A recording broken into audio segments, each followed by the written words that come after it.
নমস্কাৰ সকলোকে অসমৰ এক্সাম চেনেলটোলৈ স্বাগতম জনাইছো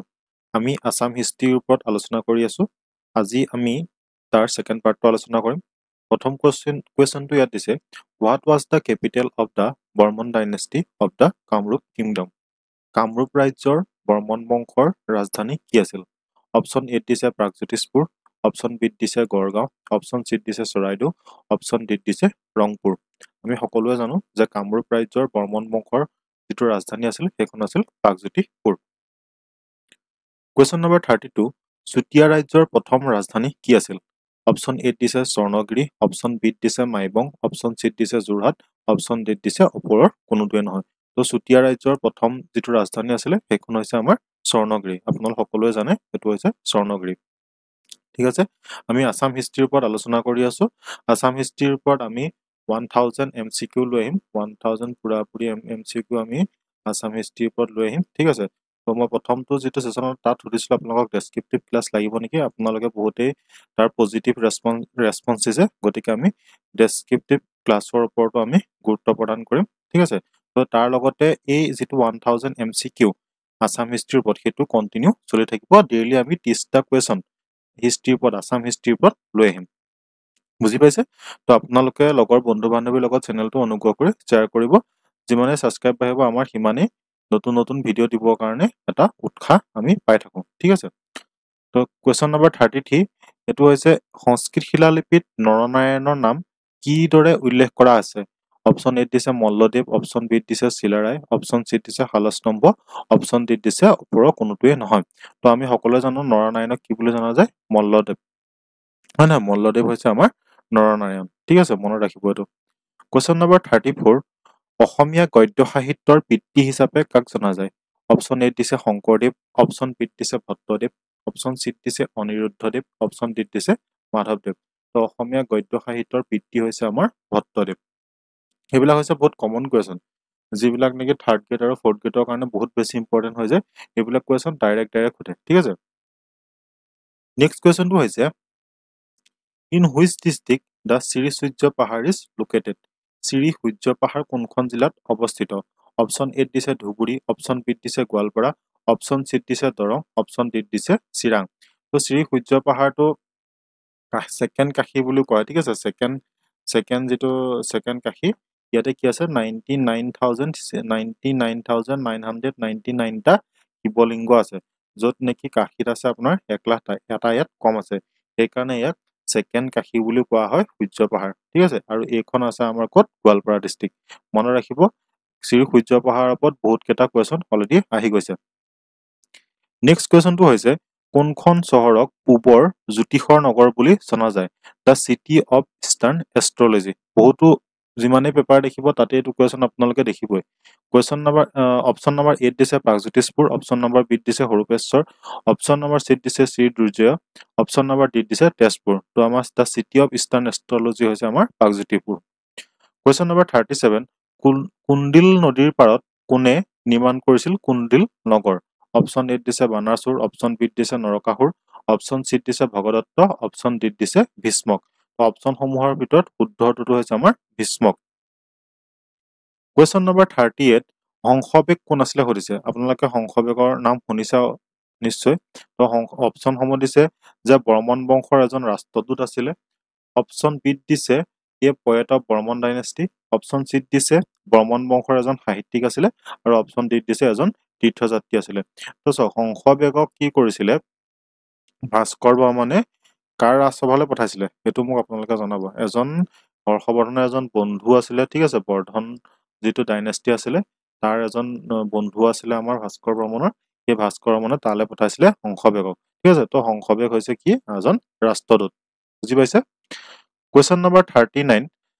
হাজাৰা পুখুৰী জাৰা হৈ গৈছে হাজাৰা পুখুৰী নামে জনাজাত তেজপুৰৰ বৃহৎ টেংকিটো কোনে খনন কৰিছিল তো এটো নামৰ লগতে মিল আছে এটো কাৰণে ইমান চিন্তা কৰিব না তো হাজাৰা বৰ্মন ডাইৰেক্ট টিক কৰে হাজাৰা পুখুৰী হাজাৰা বৰ্মনে খনাইছিলে ঠিক আছে তো আমি আসাম যেটো মই কৈছো আসাম হিষ্ট্ৰীৰ যেতিয়া মানে কনসেপ্ট ক্লাছ ভালকে লৈ আহিম তাতে এইখিনি বস্তু ডিটেইলছত আমি আলোচনা কৰিম কেতিয়া পুখুৰী খনাইছিলে কোন আছিল তাৰ পিছত বৰ্মন বংশ শালস্তম্ভ বংশ ঠিক আছে মহিৰংগ দানৱৰ পৰা আৰম্ভ কৰি আহোম ডাইনেষ্টি, চুতীয়া ডাইনেষ্টি, পালা ডাইনেষ্টি, ঠিক আছে, এনেকে এখন যিখন এখন অসম হয় ইয়াতে ক'ত কোন আছিলে, সেইখিনিতে আমাৰ আহোমসকল আছিলে, হয় নহয়, কছাৰীসকল আছিলে, ঠিক আছে, চুতীয়াসকল ক'ত আছিলে, সেই গোটেইখিনি বস্তু আমি আপোনালোকক খামতি আছিলে, গোটেইখিনি বস্তু আমি ডিটেইলছত আলোচনা কৰিম, যিটো আমি ডেছক্ৰিপটিভ ক্লাছ লৈ আহিম। গতিকে যদি চেনেলটো ছাবস্ক্ৰাইব কৰি ৰখা নাই আপুনি, অনুগ্ৰহ কৰি চেনেলটো ছাবস্ক্ৰাইব কৰক আৰু লগৰ বন্ধু বান্ধৱীৰ লগত চেনেলটো শ্বেয়াৰ কৰক, যাতে আমি এটা নতুনকে কাম কৰিবৰ কাৰণে এটা ভাল উৎসাহ পাওঁ। আপোনালোকে নিশ্চয় বুজি পাইছে, ঠিক আছে। Question number 40, which one of the following epic is considered as the highest source of the pre-history period of Assam? তলৰ কোনখন মহাকাব্যক অসমৰ প্ৰাক ঐতিহাসিক যুগৰ সৰ্বোচ্চ উৎস হিচাপে গণ্য কৰা হয়? অপশ্যনসমূহ দিছে মহাভাৰত, অপশ্যন বিত দিছে হৰ্ষচৰিত, অপশ্যন চিত দিছে কালিকা পুৰাণ, অপশ্যন ডিত দিছে অৰ্থশাস্ত্ৰ। এই কুৱেশ্যনটো APSCৰ পৰা আৰম্ভ কৰি যিমান যত এক্সাম আছে অসমত, সেই প্ৰতিটো এক্সামতে আপুনি এই কুৱেশ্যনটো এবাৰ নহয় এবাৰ আপুনি দেখিবই, ঠিক আছে। সেইকাৰণে এই কুৱেশ্যনটো মই ইয়াত লৈছো। তো ইয়াৰ ভিতৰত আমাৰ শুদ্ধটোতো হৈছে কালিকা পুৰাণ, সেইটো মনত ৰাখিব। বহুতে কি কৰে মহাভাৰত লিখি থৈ আহে, কিন্তু মহাভাৰতটো নহয়, সেইটো হৈছে কালিকা পুৰাণ, বুজি পালে। কুৱেশ্যন নম্বৰ 41, নালন্দা বিশ্ববিদ্যালয়ত চিল এৰি যোৱা কামৰূপৰ শাসকজনৰ নাম কি? অপশ্যন দিছে ভূতি বৰ্মন, অপশ্যন বিত দিছে গোপাল, অপশ্যন চিত দিছে ভাস্কৰ বৰ্মন, অপশ্যন ডিত দিছে জয়পাল। তো এই অপশ্যনসমূহৰ ভিতৰত আমাৰ শুদ্ধটো হৈছে ভাস্কৰ বৰ্মন, ঠিক আছে, বুজি পাইছে। ভাস্কৰ বৰ্মনৰ পৰা বহুতখিনি কুৱেশ্যন আহে, মানে এক্সামত আপুনি যিমানখিনি যদি পুৰণা পেপাৰ চাইছে তাত দেখিবই ভাস্কৰ বৰ্মনৰ ওপৰত কুৱেশ্যন থাকিয়ে থাকে, ঠিক আছে। থাকি গৈছে নে কুৱেশ্যন? নাই থকা। কুৱেশ্যন নম্বৰ 42, নাগজৰী খনিকৰ গাঁও শিলালিপি কোনটো বংশৰ যুগৰ? অপশ্যন দিছে পাল বংশ, অপশ্যন বিত দিছে আহোম বংশ, অপশ্যন চিত দিছে নৰক, অপশ্যন ডিত দিছে বৰ্মন বংশ। তো নাগজৰী খনিকৰ গাঁও আমি জানো এইটো হৈছে বৰ্মন বংশ, ঠিক আছে। কাৰ ওপৰত এইটো কৰিছিলে? আহোম, এইটো যিসকল আমাৰ ব্ৰাহ্মণ আছিলে তেওঁলোকৰ ওপৰত দিছিলে। আৰু এই নাগজৰী খনিকৰ গাঁৱৰ মই ডেছক্ৰিপটিভ ক্লাছ কৰোঁতে আপোনালোকক ভালকে সেইটো ডিটেইলছত ক'ম, ঠিক আছে। 42, প্ৰাচীন কালত তাম্ৰলিপ্তি হিচাপে বিখ্যাত আছিল। তাম্ৰলিপ্তি কি আছিলে মানে? তো এখন ৰাজধানী আছিলে নে, সাগৰীয় বন্দৰ আছিলে নে, ব্যৱসায়িক স্থান আছিলে নে, নে ওপৰৰ কোনোটোৱে নহয়? তো অপশ্যনসমূহৰ ভিতৰত শুদ্ধটো হৈছে তাম্ৰলিপ্তি হৈছে এটা সাগৰীয় বন্দৰ, পৰীক্ষাত আহি গৈছে। Question number 44, what was the common language used in Kamrup inspection? Kamrup শিলালিপিত ব্যৱহৃত সাধাৰণ ভাষাটো কি আছিল? তো এইটো হৈছে আমাৰ সংস্কৃত ভাষা, মনত ৰাখিব। যিটো ভাষা আছিল ব্যৱহাৰ কৰিছিলে সেইটো হৈছে সংস্কৃত ভাষা। কুৱেশ্যন নম্বৰ 45, কোন বছৰত মল্লদেৱে নৰনাৰায়ণ উপাধি লাভ কৰিছিল? মল্লদেৱে নাৰায়ণ উপাধি লাভ কৰিছিল। মল্লদেৱৰ আমাৰ যিজন দেউতাকৰ নাম আছিলে বিশ্বসিংহ, ঠিক আছে। বিশ্বসিংহ যেতিয়া ঢুকাইছিলে তেতিয়া মল্লদেৱ মানে আমাৰ নৰনাৰায়ণ আৰু চিলাৰায়ে পঢ়ি আছিলে, কলকাতা পঢ়ি আছিলে। তেতিয়া তাৰ পৰা আহি তেতিয়া বিশ্বসিংহৰ এজন ভায়েক আছিলে, ভায়েকে সিংহাসন দখল কৰি লৈছিলে, কিন্তু তেওঁলোক যিহেতু বাহিৰত আছিল আৰু বাহিৰৰ পৰা আহি পেলাই 1540 চনত যেতিয়া সিংহাসনত বহিছিলে তেতিয়া তেখেতে নাৰায়ণ উপাধিটো লৈছিলে, বুজি পালে। এইখিনি যেতিয়া ডিটেইলছত পঢ়িম, যেতিয়া আমি কি কৰিম ডেছক্ৰিপটিভ ক্লাছ আলোচনা কৰিম, ঠিক আছে। তো এতিয়া মই থুলমূলকৈ আপোনালোকক কৈ দিছো, নহ'লে ইয়াতে কৈ থাকিলে বহুতখিনি সময় গুচি যাব। কুৱেশ্যন নম্বৰ 46, আহোম ৰাজ্যত পাইক ব্যৱস্থা কোনে ডিজাইন কৰিছিল? Option A Momai Tamuli Borbarua, option B Pratap Singh, option C Lachit Borphukan, option D Chakrapani Borbarua. তো যিটো পাইক ব্যৱস্থা আছিলে সেই পাইক ব্যৱস্থাটো আমাৰ ডিজাইন কৰিছিলে মোমাই তামুলী বৰবৰুৱাই। বহুতে এইটো প্ৰতাপ সিং দি থৈ আহিব, আপোনালোকে চাব প্ৰতাপ সিং নহয়, ডিজাইন কৰিছিলে আমাৰ মোমাই তামুলী বৰবৰুৱা। প্ৰতাপ সিঙৰ দিনতে হৈছিলে, কিন্তু যিটো ডিজাইন আছিলে সেইটো কৰিছিলে আমাৰ মোমাই তামুলী বৰবৰুৱাই কৰিছিলে, বুজি পালে। কুৱেশ্যন নম্বৰ 47, শৰাইঘাটৰ যুদ্ধত মোগল সৈন্যক কোনে নেতৃত্ব দিছিলে? যিসকল মোগলৰ আছিলে তেওঁলোকক কোনে নেতৃত্ব দিছিলে, আৰু আহোমৰ কোনে নেতৃত্ব দিছিলে আপোনালোকে জানোৱে, মই নকওঁ, সিহঁতে ফটো দেখিছে। তো মোগলক কোনে নেতৃত্ব দিছিলে? সেইজন হৈছে আমাৰ ৰাম সিং। বহুতে এটা জয়সিং দুটা দেখি পেলাই এটা টিক কৰি থৈ আহিব, ঠিক আছে, কিন্তু সেইটো নহয়, ৰাম সিং আছিলে। 48, হস্তি বিদ্যানৱ নামৰ কিতাপখন কোন আহোম শাসকৰ অধীনত লিখা হৈছিল? এই হস্তি বিদ্যানৱৰ ওপৰত কেইটামান কুৱেশ্যন আছে, ঠিক আছে। যেনে ধৰি লওক হস্তি বিদ্যানৱখন কোনে লিখিছিলে, হস্তি বিদ্যানৱত যিটো আমাৰ ড্ৰয়িং আছিলে সেইখিনি কোনে আঁকিছিলে, আৰু কাৰ দিনত হৈছিলে, ঠিক আছে। ইয়াৰ ওপৰত 3টা কুৱেশ্যন আহে। এইকেইটা কোৱেশ্যন দেখিবই আপুনি তো ইয়াৰ যেটো অপচন দিছে এইকেইটা আছে প্ৰমত্ত সিংহ অপচন বি দিছে ৰুদ্ৰ সিংহ অপচন সি দিছে শিৱ সিংহ অপচন ডি দিছে ৰাজেশ্বৰ সিংহ অপচন সমূহৰ ভিতৰত শুদ্ধটো হৈছে শিৱ সিংহ কোৱেশ্যন নম্বৰ 49 আহোম ৰাজধানী গড়গাঁও দখল কৰা মিৰ্জুমলা কাৰ ৰাজ্যপাল আছিল আমাৰটো মিৰ্জুমলা আছিলে সেই মিৰ্জুমলাজন কাৰ ৰাজ্যপাল আছিলে তো মিৰ্জুমলাটো এনি আহি যোৱা নাই ন তেখেতে বেংগলত আছিলে তেখেতক কোনবাই পঠাব লাগিব তেতিয়াহে তেখেতে আক্ৰমণ কৰিব পাৰিব তো মিৰ্জুমলা আছিলে আমাৰ ঔৰংজেবৰ গভৰ্ণৰ আছিলে বুজি পালে কোৱেশ্যন নম্বৰ 50 অসমত কোনে প্ৰথম ভূমি জৰীপৰ ব্যৱস্থা আৰম্ভ কৰিছিল এটো এতিয়ালৈকে 50 বাৰ মান আহিছে কোৱেশ্যন বহুত বাৰ আহিছে মই দেখি আছো এটো কোৱেশ্যন অপচন এ দিছে গদাধৰ সিংহ অপচন বি দিছে ৰুদ্ৰ সিংহ অপচন চি দিছে নৰনাৰায়ণ অপচন ডি দিছে উদয়াদিত্য সিংহ তো আমাৰ অপচন সমূহৰ ভিতৰত শুদ্ধ উত্তৰটো হৈছে আমাৰ গদাধৰ সিংহ তো আপোনালোকক এটা অনুৰোধ জনাইছো আপোনালোকে যেহেতু ডেসক্ৰিপটিভ ক্লাস লাগে বুলি কৈছে ঠিক আছে আমি হেতু ক্লাস লৈ আহিম কিন্তু আপোনালোকে কি কৰিব আমাৰ চেনেলটো সাবস্ক্ৰাইব কৰিব ঠিক আছে আৰু লগৰ বন্ধু বান্ধৱী ইমানে শেয়াৰ কৰক যাতে চেনেলটো এটা ভাল মানে কি সাবস্ক্ৰাইব পায় আৰু তেতিয়া যিমানে সাবস্ক্ৰাইব পাব সিমানে আমাৰ নতুনকে ভিডিও আনিবৰ কাৰণে উৎসাহ জন্মে অলৰেডি আমাৰ ইয়াতে আপোনালোকে দেখিছে আসাম লিটাৰেচাৰৰ ওপৰত অলৰেডি ক্লাস আৰম্ভ হৈ গৈছে ঠিক আছে আসাম হিষ্ট্ৰী মই আৰম্ভ কৰি আছো মেথছৰ ক্লাস চলি আছে জেনাৰেল নলেজৰ ওপৰতো বেলেগ ক্লাস চলি আছে ইণ্ডিয়ান হিষ্ট্ৰীৰ ওপৰতো অলৰেডি ক্লাস আৰম্ভ হৈ গৈছে আৰু সবতকে এটা ইম্পৰ্টেন্ট আমাৰ ইয়াতে চলিছে কি ডিস্ট্ৰিক্টছ অফ আসাম এটো আপোনালোকে কতো বিচাৰি নাপায় ঠিক আছে গোটেই ডিস্ট্ৰিক্ট সমূহৰ বিষয়ে ভালকৈ আলোচনা কৰা হৈছে এটো আপুনি কতো নাপায় তাৰ উপৰি মডেল পেপাৰ অলৰেডি জেনাৰেল নলেজৰ ওপৰত এখন আপলোড হৈ গৈছে আৰু মেথছৰ ওপৰত এখন মডেল পেপাৰ আৰম্ভ হৈ গৈছে আৰু এই দুই দিনতে আপোনাৰ জেনাৰেল নলেজৰ ওপৰত আকৌ এখন মডেল পেপাৰ আপলোড হ'ব আমি তেনেকৈ 20খন আমি জিকে ওপৰত মডেল পেপাৰ দিম 10খন আমি মেথছৰ ওপৰত দিম আৰু 3খন ফুল সিলেবাস কভাৰ কৰি 175 মাৰ্কছৰ কাৰণে আমি মডেল পেপাৰ লৈ আহিম বুজি পাইছে গতিকে আপোনালোকক আকৌ এবাৰ কৈছো যদি চেনেলটো সাবস্ক্ৰাইব কৰা নাই অনুগ্ৰহ কৰি চেনেলটো সাবস্ক্ৰাইব কৰক আৰু লগৰ বন্ধু বান্ধৱীৰ লগত শ্বেয়াৰ কৰক যিমানে সাবস্ক্ৰাইবাৰ বাঢ়িব সিমানে আমাৰ নতুনকৈ বা ভালকৈ বহুত ভালকৈ আমাৰ ভিডিও সমূহ দিবৰ কাৰণে মন যায় এতিয়া আমি বহুত ভালকে দি আছো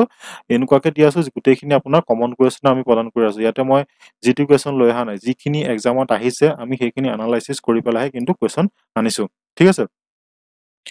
কুৱেশ্যন নম্বৰ 52 ডক্ট্ৰাইন অফ লেপছ নীতিৰ অধীনত অসমৰ পৰা ব্ৰিটিছ শাসনৰ লগত সংলগ্ন হোৱা প্ৰথম ৰাজ্যখন কি আছিল লৰ্ড ডেলহাউসি যেটো ডক্ট্ৰাইন অফ লেপছ আছিল হেতু মানে কি জয়লক এজন ৰজা আছিলে এই ৰজাজনৰ কোনো উত্তৰাধিকাৰী নাই যদি উত্তৰাধিকাৰী নাথাকে তেতিয়া হলে কি কৰে ব্ৰিটিছে সেই ৰাজ্যখন লৈ লয় বুজি পালে কিন্তু এই যেটো ডক্ট্ৰাইন অফ লেপছ নীতিৰ দ্বাৰা অসমত ব্ৰিটিছে এইখন লৈছিলে ইয়াত যিখন ৰাজ্যৰ কথা কৈছে সেইখন ৰাজ্য লৈছিলে তেতিয়া কিন্তু লৰ্ড ডেলহাউসি নাছিলে ঠিক আছে তাৰ আগতে এটো ডক্ট্ৰাইন অফ লৰ্ড ডেলহাউসিয়ে ডক্ট্ৰাইন অফ লেপছ নীতি অনা বুলি কোৱা হয় কিন্তু লৰ্ড ডেলহাউসিৰ আগতে ঠিক আছে এই ব্ৰিটিছে কি কৰিছিলে অসমত এখন ৰাজ্য নিজৰ লগত সংলগ্ন কৰিছিল আৰু সেইখন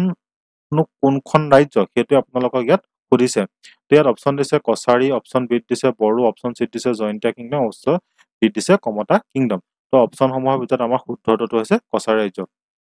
এতিয়া আছিলে কোন গোবিন্দ চন্দ্ৰ কোনো উত্তৰাধিকাৰী নাছিলে গোবিন্দ চন্দ্ৰক কোনবাই মাৰি পেলাই বুলি কোৱা হয় বহুতে কয় তুলাৰাম সেনাপতিয়ে মাৰি পেলাইছিলে ঠিক আছে বহুতে বহুত মত দিয়ে নাজানো ভালকে আমি কি হয় যেটো পাইছো হেতুৱে মই আপোনালোকক কৈছো আৰু যিমানটো মই জানো সিমানটোহে মই আপোনালোকক জনাব চেষ্টা কৰিম ঠিক আছে গোবিন্দ চন্দ্ৰ আছিলে গোবিন্দ চন্দ্ৰ কোনো উত্তৰাধিকাৰী নথকাৰ কাৰণে ব্ৰিটিছে কি কৰিছিলে কছাৰী ৰাজ্যখন নিজৰ লগত সংলগ্ন কৰি লৈছিলে Question number 52 ফুলগুৰি বিদ্ৰোহৰ সময়ত হত্যা কৰা ইংৰাজ বিষয়াজনৰ নাম কি আছিল এটো এটা ইম্পৰ্টেন্ট কোৱেশ্চন ঠিক আছে এই কোৱেশ্চনটো আহে তো কোৱেশ্চন নাম্বাৰ 52 ৰ অপচন সমূহ হৈছে লেফটেনেন্ট দৰ্শন lieutenant Robert lieutenant singer lieutenant broke তো আমি সকলোৱে শুনিছো সিঙ্গাৰ নাম আপোনালোকে সবেই শুনিছে তো ফুলগুৰি বিদ্ৰোহৰ সময়ত হত্যা কৰা ইংৰাজ বিষয়াজনৰ নাম আছিল লেফটেনেন্ট সিঙ্গাৰ মনত ৰাখিব Question number 53 লাচিত বৰফুকনৰ জ্যোতিষীজনৰ নাম কি আছিল এটো এপিএসসি টো আহিছে কোৱেশ্চন Question number 53 কৈছে লাচিত বৰফুকনৰ জ্যোতিষীজনৰ নাম কি আছিল তো অপচন সমূহৰ ভিতৰত শুদ্ধটো হৈছে এই দলৈ ঠিক আছে অচ্যুতানন্দ দলৈ আছিল আমাৰ জ্যোতিষী Question number 54 হিউৱেন চাঙৰ বিৱৰণীত কামৰূপৰ লোকসকলৰ বাবে সন্মানীয় দুটা প্ৰজাতিৰ ফলৰ কথা বিশেষভাৱে উল্লেখ কৰা হৈছে এইবোৰ কি আছিল হিউৱেন চাঙে এখন কিতাপ লিখিছিলে সিউ কি আপোনালোকে জানে শুনিছে তো এই চিৰকিত অসমত হোৱা দুটা ফলৰ কথা তেখেতে উল্লেখ কৰি গৈছে মানে এইটো বহুত বেছি হৈছিলে অপচন দিছে আম আৰু বাদাম অপচন বিত দিছে কঁঠাল আৰু নাৰিকল অপচন চিত দিছে আনাৰস আৰু বানানা কল আৰু অপচন ডিত দিছে